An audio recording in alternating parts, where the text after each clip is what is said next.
On Michigan Avenue, Chicago, on a warm autumn morning, everything unfolded like a routine. The gentle sunlight reflected through the windows of the upscale shops, illuminating the luxury cars passing by. Shoppers in elegant attire walked into the stores, unaware that among the bustling crowd, there was a man hiding in plain sight as an ordinary customer. Adam, the owner of a luxury suit chain spread across the United States, stood there, observing. No one knew who he was. Adam didn't want attention. Today, he was not the wealthy boss, but a simple customer, entering his own store not to make a purchase, but to observe how his employees treated customers. He wore a casual outfit, an old shirt, unremarkable shoes, and his face showed no trace of the power or wealth he possessed. He wanted to see how his employees would treat him when they didn't know who he was. This suit store, located in the busiest area of Michigan Avenue, stood out with its luxurious facade, cleverly arranged suits, and the glamorous display of expensive shirts, ties, and accessories. Everything in the store seemed perfect and refined, but Adam needed to check something more important: the respect his employees showed to customers, especially when the customers were not celebrities, not wealthy clients, but just ordinary people. When Adam stepped into the store, the first glance of the staff turned towards him. They didn't recognize him right away. A few of them didn't even bother to pay attention to him. Arnold, the store manager, stood from afar, his eyes skimmed over Adam and quickly turned away. He looked at Adam with a suspicious glance. The people around began to realize that Adam wasn't the kind of worthy customer for this upscale store. "What do you need?" Arnold spoke, his tone cold and lacking any respect. Adam immediately sensed the discrimination, even though it wasn't said out loud. He understood that just because of his casual attire and unimpressive appearance, he was judged as not being able to afford shopping here. But he didn't rush to explain. He simply nodded, gently walked in, and felt the clear lack of respect in the air. This store, which he had once built with values of respect and customer service above all, was now becoming a place only for those who were up to standard. Adam didn't want to believe he had been wrong in building this store, but the treatment from Arnold and the staff made him start to doubt. As Adam entered the suit display area, he began to observe more carefully. He wasn't just paying attention to the suits, but also to how the staff interacted with other customers. At that moment, a group of customers entered the store, and Adam noticed Arnold immediately change his attitude, flashing a friendlier smile, even offering personalized service to them without being asked. "A limited edition suit, perfect for you," Arnold said, his tone full of enthusiasm. Adam clearly felt the discrimination. If he were an ordinary customer, would Arnold have treated him this way? Finally, Adam decided that it was time to do something. He didn't want the situation to continue. He couldn't let his store, which represented refinement and class, become a place that discriminated between customers based on their appearance or attire. But he still wanted to observe a bit more before confronting Arnold directly. After a few minutes, standing alone in the suit display area of the store, Adam examined each outfit with the attention to detail of someone not only passionate about fashion, but also a refined owner who focused on the smallest details. Arnold, the store manager, watched Adam from a distance. At this point, Arnold no longer maintained his initial cold demeanor, but he still couldn't hide the disrespect in his eyes. He doubted that the casually dressed man before him was the right kind of customer for the store. "Can I help you with something?" Arnold approached and spoke, his tone still unfriendly. He asked Adam without any enthusiasm, lacking the warmth he showed to other customers. Adam, with his sharp eyes, stared directly at Arnold. Although he didn't say anything, Adam's silence seemed to challenge Arnold. Arnold still didn't recognize him, thinking that Adam was just an ordinary customer, possibly from a lower class, unable to afford the expensive suits in this store. Adam immediately sensed the discrimination. Arnold never tried to understand his customer, never asked about his needs, but instead judged him based on his appearance and attire. Arnold's gaze skimmed over Adam, quickly moving to other customers, those dressed in expensive clothing, full of confidence and appearing refined. This feeling reminded Adam of past encounters when people often judged him by what they saw on the outside, never truly understanding the person inside.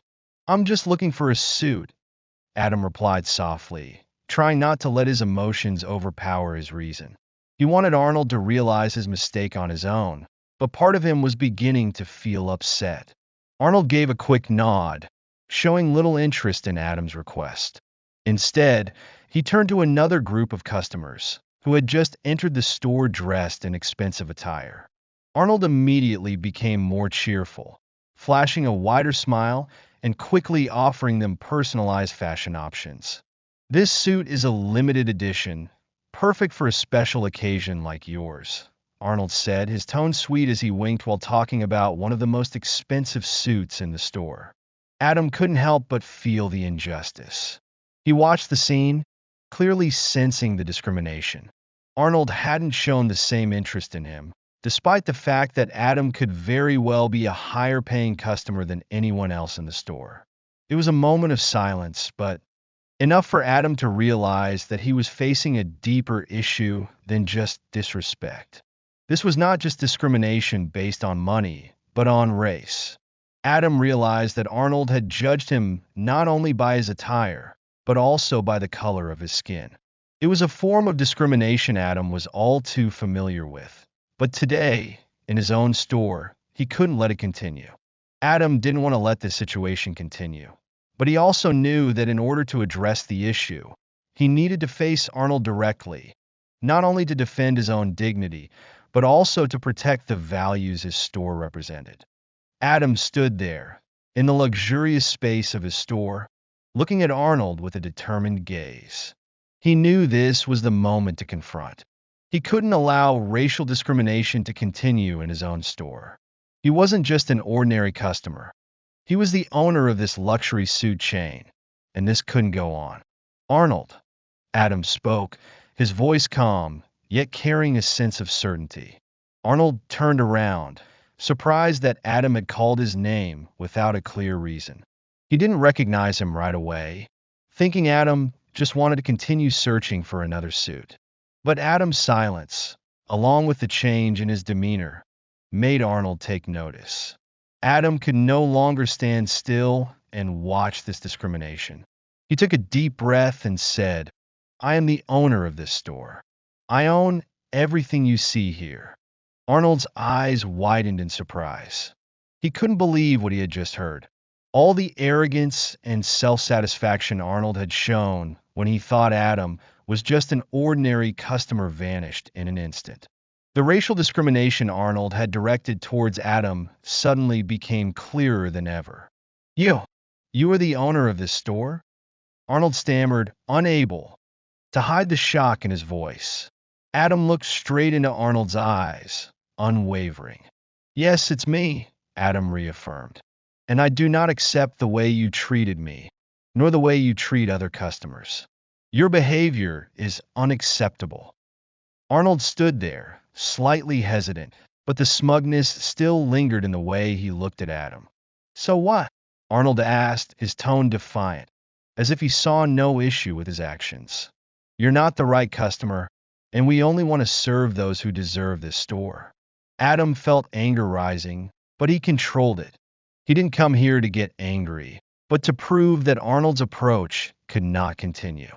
"This store is not just for serving those worthy in the way you think," Adam said, each word clear and strong. "We serve all customers, no matter who they are. And if you can't understand that, I will have to change the way things are managed here." Finally, Adam decided to clarify once again what Arnold needed to understand: how this store operated. Adam not only demanded respect from Arnold, but he also called for serious changes. "I will not allow my store to become a place of discrimination," Adam said. "Today, I will terminate your franchise agreement and appoint someone else to take your place." Arnold stood frozen, unable to speak. He couldn't imagine being treated this way in the very store he managed. Shock overwhelmed him, but Adam did not allow that hesitation to linger. "From now on, Helen will take over and lead this store," Adam continued, his gaze firm and unwavering. When Adam announced his decision, the atmosphere in the store became more tense than ever. Arnold couldn't accept being fired. He stood there, his face full of anger and frustration. "What?" Arnold shouted, almost unable to control his rage. "You can't do this. I built this store. I know how to run it." Adam didn't change his demeanor, looking at Arnold calmly. He understood that resistance was inevitable, but his decision had been made and couldn't be undone. "Arnold, the way you've been running this store does not reflect the values I want to build. I cannot allow this discrimination to continue in my company."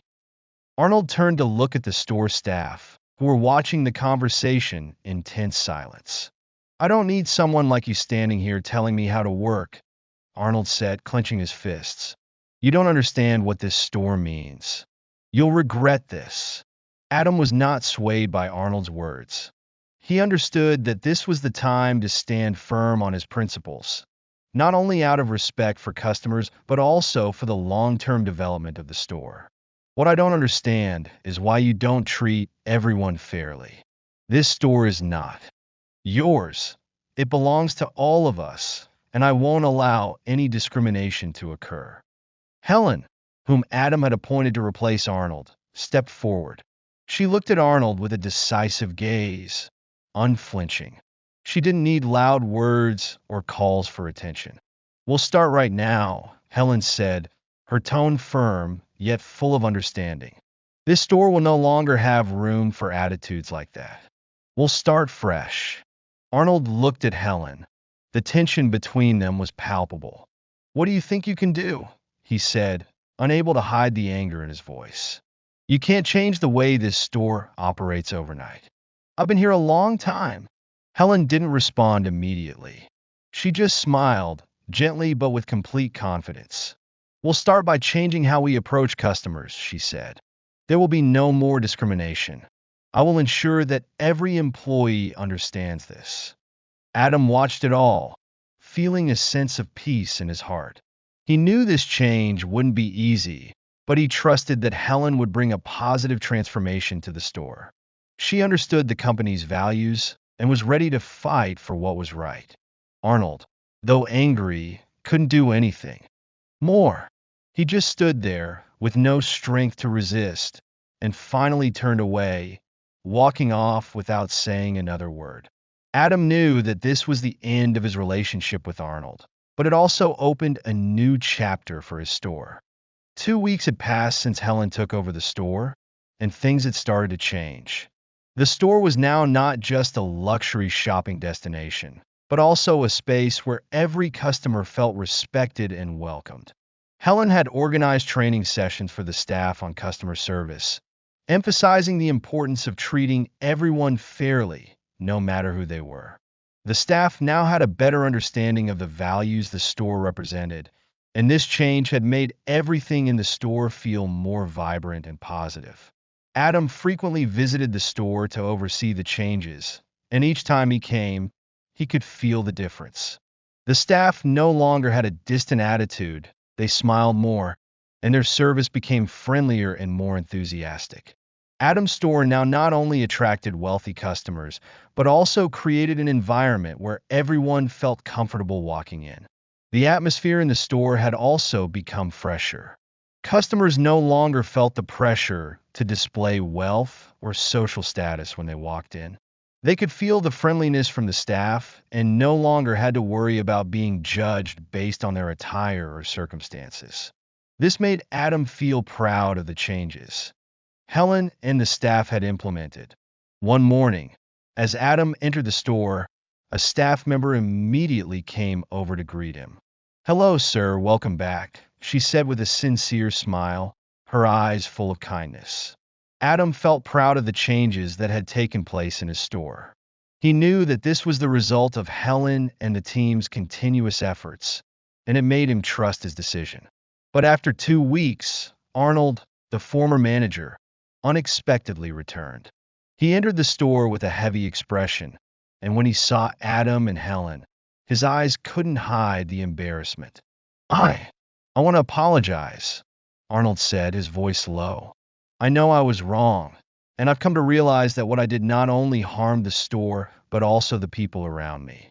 I have no excuse for my actions. Adam looked at Arnold, not replying immediately. He knew that Arnold was truly regretful for what he had done, but forgiveness was another matter. Arnold, Adam began, I hope you will see this as an opportunity for reflection and growth. This is not a punishment, but a way to ensure that the right people are in the right places to uphold the values of the brand. I wish you the best in your future efforts, but you will not be able to return to work at this store. Arnold was silent for a moment, his eyes filled with regret. I understand, he said, his voice a little choked. I don't expect you to change your decision, but I hope you'll give me a chance to make up for my mistakes, even if not in this store. Adam listened, but in his heart, he had already made up his mind. Arnold, I think you can change, and I hope you will truly do so, Adam said, his voice gentle but firm. Helen stood beside, calmly observing everything. She had witnessed the change in this store and never doubted Adam's decision. We will continue to work hard and uphold these values, Helen said, looking at Arnold once more. We will never go back to the mistakes of the past. Arnold turned and walked away, without saying another word. Adam and Helen stood there, feeling the relief and strength of the decision they had made. But in Adam's heart, he still silently kept an eye on Arnold. He believed that if Arnold truly changed and proved his growth, Adam would give him an opportunity in a more suitable role, where he could truly demonstrate his capabilities. The store had begun a new chapter, with a work environment that was inclusive, respectful, and fair for all. Adam knew that this decision not only helped the store thrive long term, but also affirmed his commitment to the values that truly mattered. His store was not just a fashion brand, but a place where every customer felt valued and cared for.